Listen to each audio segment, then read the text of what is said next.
Welcome to the deep dive.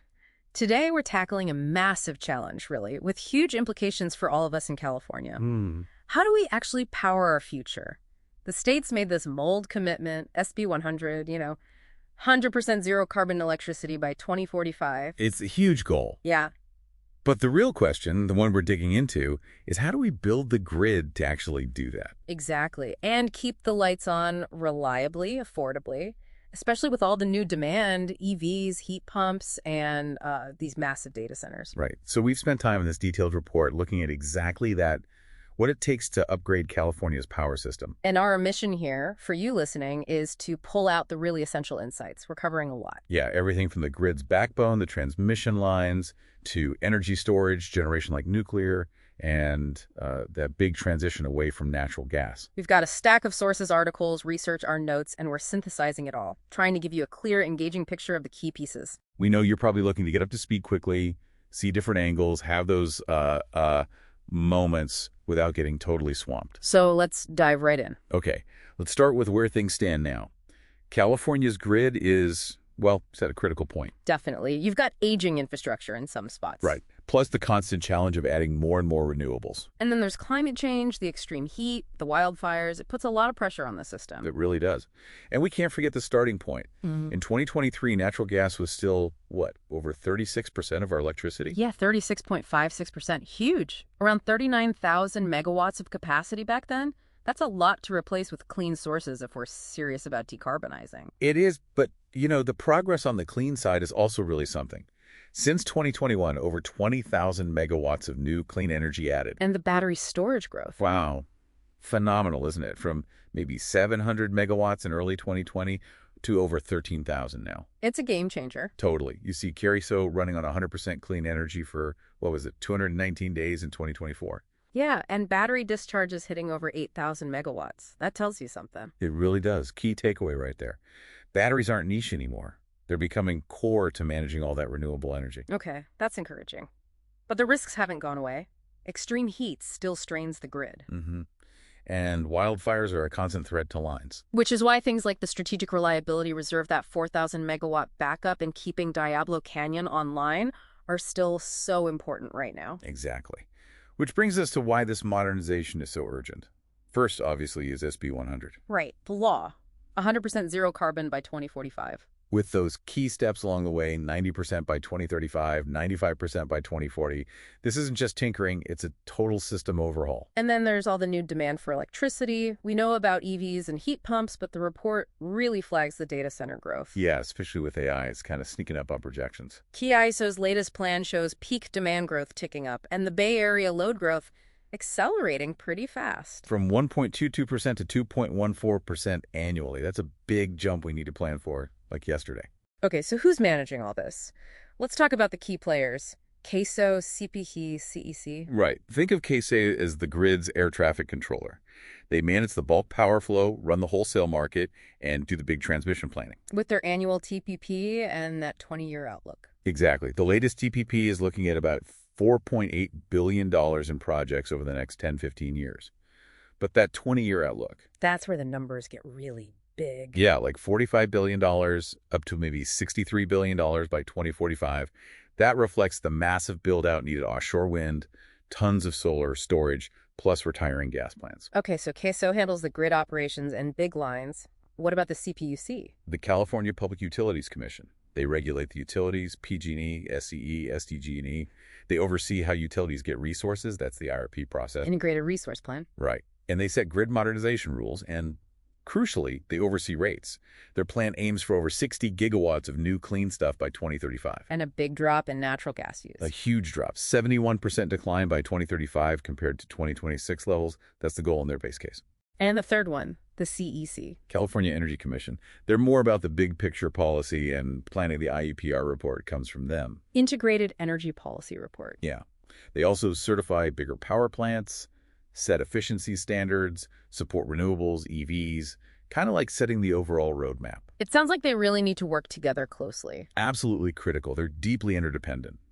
What the CPUC plans for resources directly shapes what transmission CAISO needs to build, which depends on the CEC's demand forecasts. So if they're not aligned or one agency hits delays, What happens? You risk problems. Stranded assets, maybe, like building solar farms with no lines to connect them. Or reliability issues if transmission doesn't keep up with demand or plant retirements. Precisely. That's why CAISO moving to that longer 15 to 20-year planning view is so important, trying to see further down the road. The report mentions uncertainty around new loads, like those AI data centers. Does that mean we need to build transmission differently? Potentially, yeah. This idea of anticipatory investment is gaining ground, meaning building some transmission capacity before the demand fully materializes, in areas where we expect big growth. Sounds risky. What if the growth doesn't come? There's a risk of underutilization at first, sure. But the flip side is avoiding bottlenecks later that could choke off growth or derail the clean energy transition. It's a calculated risk. All of this sounds incredibly expensive. $4.8 billion near term, maybe $63 billion long term. That has to hit electricity rates, right? No way around it, really. The report acknowledges rate impacts are coming. There's even that law, AB 3264, looking at how to lessen the blow for ratepayers. So it's a balancing act. Invest for the future, but try to keep it affordable. Exactly that. A very tricky balancing act. Okay, we get the scale and urgency. Let's dig into how we upgrade the grid. Transmission seems like a huge focus. It is. CAISO's plans are ambitious, and there's a lot of focus on these build-while-in-place methods, especially reconductoring. The $4.8 billion plan, what's driving those near-term projects? Mostly load growth, like in the Bay Area, those data centers we mentioned, and just general grid reliability needs. Think new 500 kV lines, 230 kV lines, and quite a bit of reconductoring existing lines. And that bigger 20-year outlook number, up to $63 billion.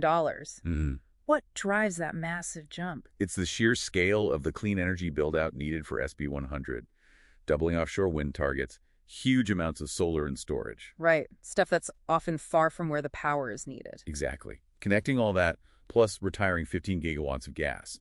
That likely means major new high-capacity lines, big 500 kV AC lines, maybe even HVDC for long distances, like bringing offshore wind power to shore or importing wind from other states. Okay, let's talk more about reconductoring. The report really highlights this. What's the big deal? It's pretty clever, actually. You replace the existing wires on the towers with new ones made of advanced materials like composite cores. And these new wires? They can handle more heat and don't sag as much, so you can often push almost double the power through the same towers on the same land corridors. Ah, so no need for new towers or getting new rights of way? Exactly, right. Which is huge in crowded areas or places where building new lines is really difficult or sensitive.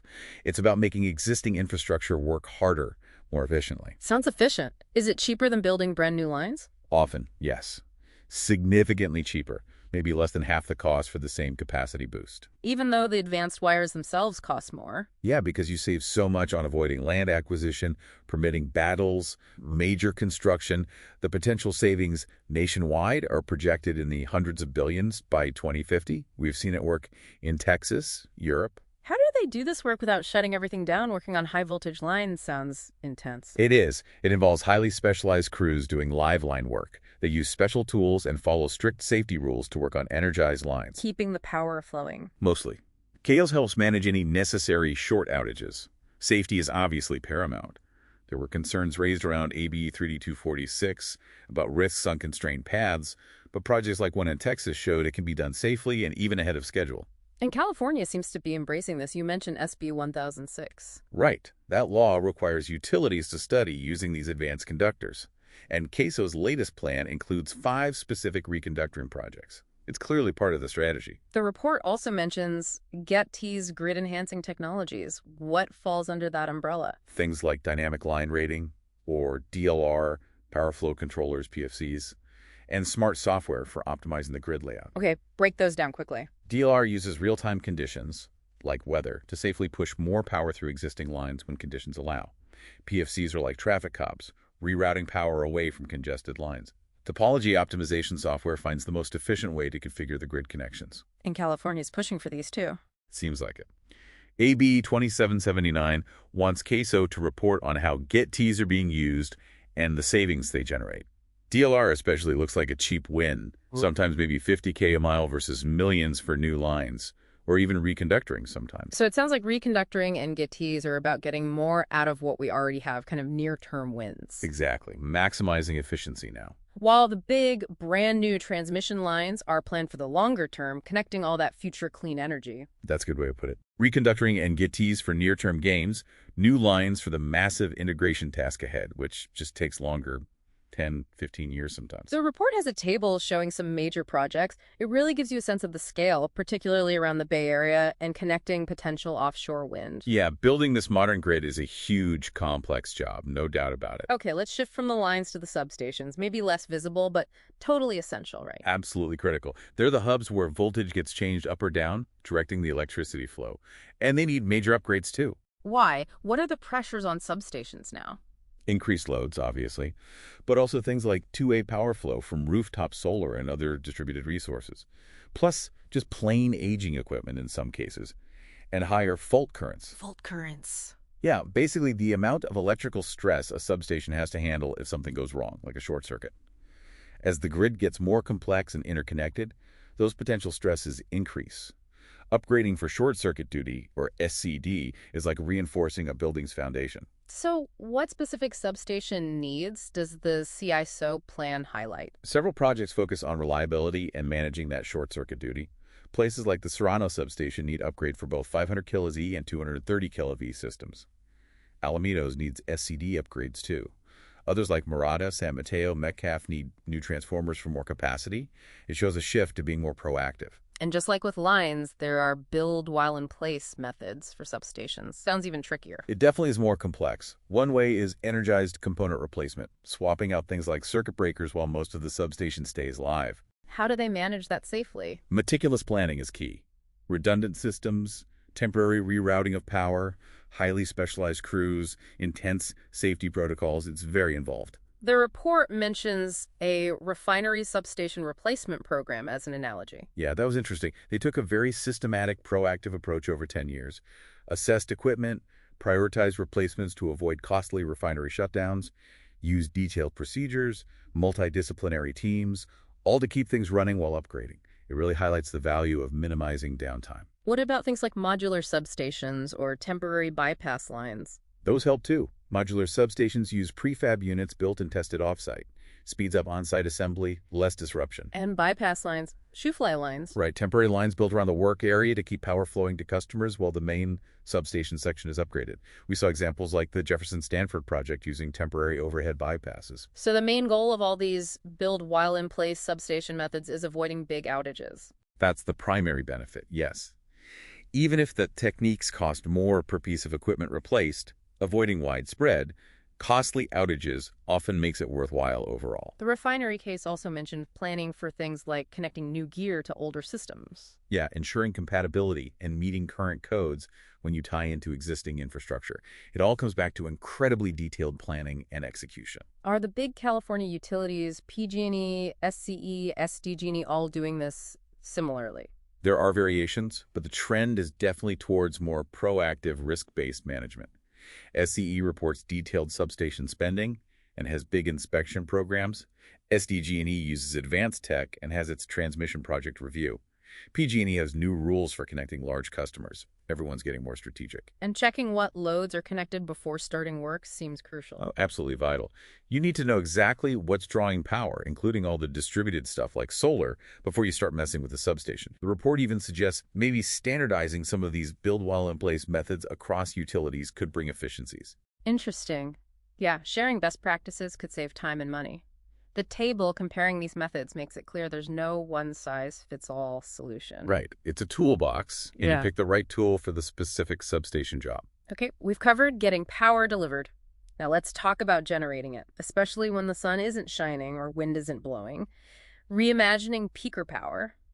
What's the core problem here? It's that peaker challenge in a high renewable grid, the famous duck curve, right? Right. Lots of solar midday, then a huge jump in demand in the evening as solar fades. And traditionally, natural gas peaker plants fired up to meet that evening peak. But they produce emissions, which conflicts with the SB 100 goals. Plus, just building endless amounts of solar and wind has its own issues, right? Land use, curtailment. Exactly. And you still need something reliable and dispatchable, something you can turn on when you need it. So we need alternatives to gas peakers. What looks promising? Well, number one is advanced battery storage. We already talked about the incredible growth there. Shifting that midday solar to the evening peak? Precisely. Plus, providing really fast grid services, frequency support, voltage support, things gas plants used to do. And costs are still projected to fall. But standard lithium-ion batteries only last a few hours, typically 4. What about longer periods, like several cloudy or calm days? Good point. That's where long-duration energy storage, or LDES, comes in. Pumped hydro is the classic example. California has the Helms plant. And some new projects proposed, though they face hurdles. Yeah, permitting large hydro projects is tough. Yeah. But there are other LDES technologies emerging too, like advanced compressed air energy storage, ACAEs. There's a big project, Willow Rock, planned. And the state is funding demos of other types? Yep. CEC is putting money into things like iron flow batteries, zinc-based batteries, even technologies aiming for 100 hours or more of storage, like Form Energy's Iron Air Tech. What about green hydrogen? That gets talked about a lot for storage. It has potential, especially for really long duration, like seasonal storage, storing energy at massive scale, gigawatt hours, even terawatt hours. Yeah. But the round-trip efficiency converting electricity to hydrogen and back isn't great right now, less than 35% sometimes. So you need a lot of extra renewable generation just to make the hydrogen. Plus the cost and infrastructure needed. Right. Cost needs to come down, and you need pipelines, storage facilities. It's a big build-out. LADWP is looking at hydrogen-ready turbines, though. Okay, another option mentioned is geothermal. It feels a bit overlooked sometimes. It does, especially enhanced geothermal systems, or EGS. Unlike traditional geothermal, EGS could potentially be developed much more widely. And the benefit? It's clean, it's firm, meaning available 24/7, and it can be dispatchable. Great for consistent loads, like data centers. California has huge EGS potential, could significantly cut the need for other capacity. Main challenge there is cost. Yeah, the upfront drilling costs for EPS, often needing to go quite deep, are high. Improving out systems in areas with lower natural heat flow is still ongoing. Beyond just generating power, what about managing demand? DSM and virtual power plants. Hugely important. Demand-side management, DSM, covers efficiency, getting customers to reduce use during peaks, demand response, smart EV charging. And virtual power plants, VPPs. That's aggregating lots of smaller resources, rooftop solar, batteries, smart thermostats, EVs, and using them together to act like a larger power plant, providing grid services. How effective are these? Potential is huge. Could shift daily peak demand by 10–20%. VPPs are projected to save billions nationally by avoiding the need for new power plants. Though historically, some California DSM programs haven't always hit their savings goals or been super cost-effective, according to CPUC reviews. And vehicle-to-grid, V2G, letting EVs send power back. That's the next frontier, potentially. EVs could discharge power during peaks, help stabilize the grid frequency, maybe even avoid some local grid upgrades. But still early days. Definitely. Pilot programs are happening now, testing the tech and compensation. But we need standards for communication, new rate structures. The cars and chargers need the capability. Lots to figure out to make it widespread and integrated. With all the solar and wind needed, land use is a big concern. How do we manage that? The report highlights a few strategies. Agrivoltaics, putting solar panels over crops. 2 uses for the same land. Right. Also, building solar on brownfields, old industrial sites, landfills instead of prime farmland or natural areas. Floating solar? Yeah, putting panels on reservoirs or canals. Saves land, reduces water evaporation, can even make the panels slightly more efficient. And of course, maximizing rooftop solar and other distributed generation reduces the need for huge utility-scale farms. So it's not just one solution for replacing peakers, it's a whole portfolio. Exactly.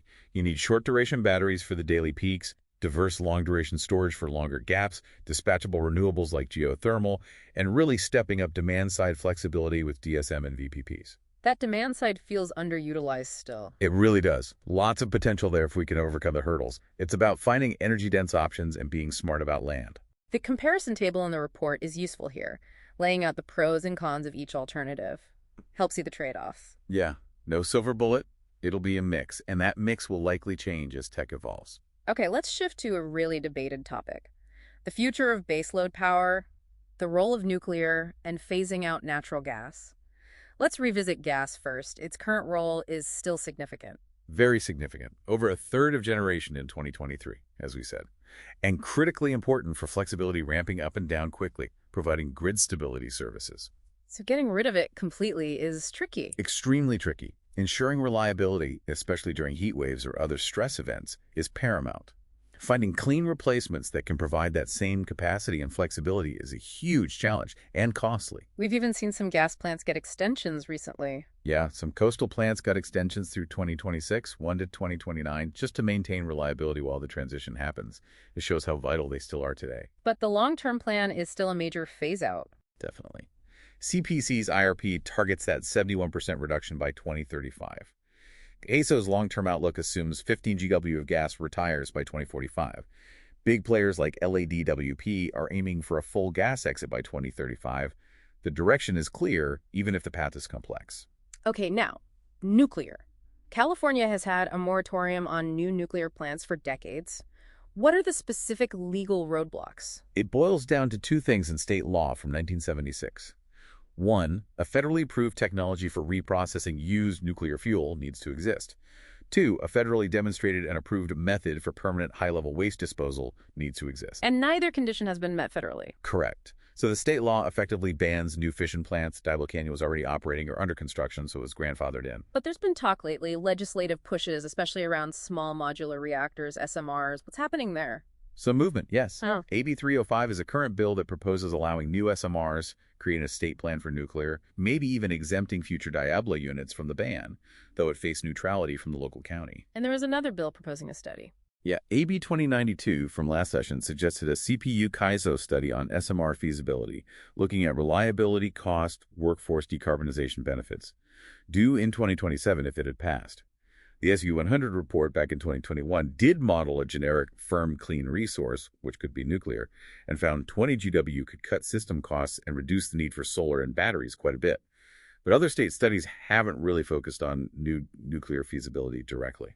So the waste and reprocessing issues are still the big sticking points for the moratorium. Fundamentally, yes. No permanent federal waste site Yucca Mountain installed. No commercial reprocessing in the U.S. Some also argue certain SMR designs might create more waste volume or different kinds of waste, making the problem potentially harder. Is anything happening federally to make permitting new reactors easier that might influence California? There are efforts. The NRC and DOE are trying to modernize licensing for advanced reactors and SMRs.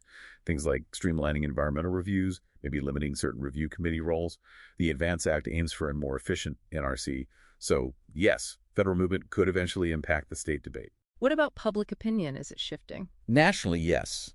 Support seems to be rising, maybe back near highs seen around 2010. Gallup had it at 61% favorability recently, Visconti at 75%. It does vary by party, though. But California specifically? That's the missing piece. We don't have great recent polling data specifically for California on this. Public sentiment within the state is a bit of an unknown right now. Let's talk about SMRs themselves. What makes them potentially attractive compared to the huge plants we usually think of? They're smaller, under 300 megawatts electric, designed for factory production, modular assembly on site. Potential advantages? Scalability, build them as needed. Potential cost savings from factory learning. Smaller footprint means more siting options, maybe replacing old coal plants powering remote areas. And they often rely on passive safety systems. Some could even provide industrial heat or desalinate water. But the big question is cost and viability. We saw the NuScale SMR project in Idaho get canceled. Exactly. That's the huge uncertainty. NuScale's projected cost ballooned. Other estimates vary wildly, $60 to over $100 per megawatt hour. One study suggested new nuclear probably isn't a game changer unless capital costs get way below $6.2 million per megawatt. Another modeling study didn't even pick new nuclear in its least cost scenarios for California. So cost is a major hurdle. What else? Regulatory risk. Getting NRC design certification takes years and lots of money. Then state and local permits. Market risk competing with cheaper gas, solar, wind, storage. Supply chain risk, especially for the specialized HALEU fuel some designs need. And just financing these first-of-a-kind projects is tough. Safety and waste still concerns too. Passive safety is good, but doesn't eliminate all risks. And as mentioned, the waste profile for some SMRs might be different, eventually more challenging than traditional reactors. Lots of unknowns still. And finally, Diablo Canyon. It got its life extended. How important is it right now? Hugely important. It's about 9% of California's in-state generation, 17% of our zero-carbon power. It's firm, dispatchable baseload power. Crucial for stability, especially as gas plants retire and during peak demand. The extension was seen as vital for near-term reliability, PG&E is even looking at AI to help run it more efficiently. Wow. So it's a really complex picture for nuclear in California. Legal bans tied to federal inaction on waste, huge economic questions about new tech like SMRs, uncertain public opinion here. And the clock is ticking on replacing retiring gas plants. That 71% drop by 2035 is ambitious. New nuclear, even SMRs, takes a decade or more to build, right? Creates a potential gap. A potential reliability gap, yes, unless other firm, clean resources like geothermal, long-duration storage scale up very quickly and affordably. Economic viability compared to renewables and storage seems like the absolute key question for new nuclear. Okay, bringing it all together, the report wraps up with strategic recommendations. What are the big themes? A major one is much tighter coordination between the planning agencies, CPUC, CAISO, CEC. More iterative, adaptive planning, not just static, long-range plans. Makes sense. Things change so fast. What about specific policy reforms? Streamlining permits, especially for reconductoring and new transmission. Really pushing those studies on advanced conductors and GITTs reporting. For substations, encouraging standard designs for building while in place, maybe through incentives. And for the peaker alternatives? Creating markets that properly value what different resources offer, duration, ramp speed, location.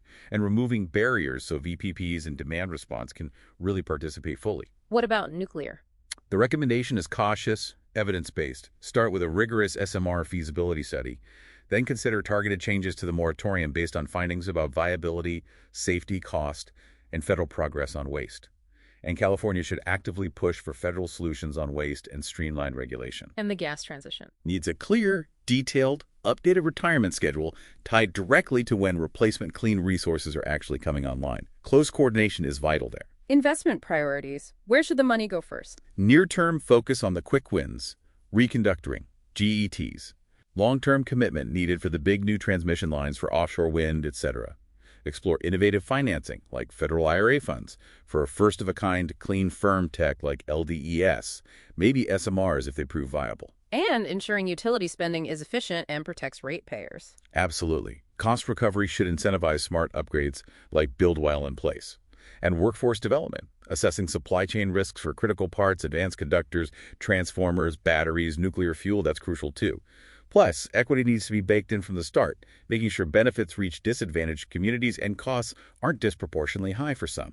Transparent communication about costs and progress is key. So adaptive planning, sustained political will, public engagement. Sounds essential. Absolutely.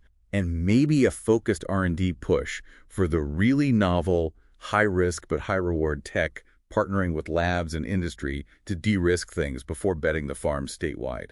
So wrapping up this deep dive, it's clear grid modernization in California is incredibly multifaceted. It's upgrading the old, investing in the new, managing that huge gas phase-out, grappling with the nuclear question, all while keeping things reliable and affordable. A massive balancing act. We hit some key points: the potential of reconductoring, the amazing battery growth, the complexity of the nuclear debate. We hope this gave you, the listener, valuable insights and a clearer picture of California's energy challenges and opportunities. Definitely. And maybe leaves you with a final thought. Considering the long lead times for everything and how fast tech changes, what's the single most critical decision California needs to lock down in the next year to stay on track for 2045? Or thinking about land use. What fundamental trade-offs do you think California will ultimately have to make between different clean energy technologies? Something to ponder. Thanks for joining us for this deep dive. We hope you found it informative. Let us know if there are other topics you'd like us to unpack.